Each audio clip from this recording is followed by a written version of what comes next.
gauzak aukeratu edo elementuen artean egiteko, dana aukeratu edo dana kendu, ez?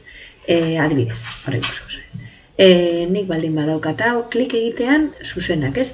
Baina nik eskape behin egiten badut, tresna utzi dut, bai? Eta gero berriro beste tresna bat erabili dezaket. Imaginatu hau, baina karo jarraitzen badut, hau beti da tresna berdina, ez? Tresnaz aldatzeko, escape, bai? Bale, zer gehiago, gauzak aukeratzeko, bi modu daude. Ezkerretik eskumara aukeratzen da, urdina ateratzen da, eta eskumatik ezkerra berdea. Desberdina delako. Beitu, nik hau egiten badut urdinarekin, zer pasatzen da? Ez dute zer aukeratzen.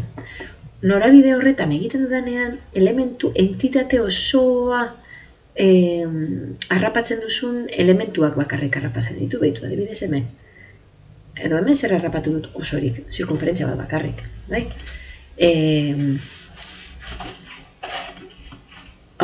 Bai, kontrol K egiten badut. Orain bi zirkunferentzia horiek nahi ditut bakarrik. Horrela, bai? Baina beste norabidean ukitzen dudan edo zein gauza. Aukeratzen dit, bale?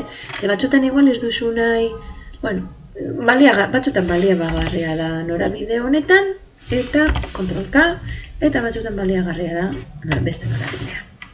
Bale?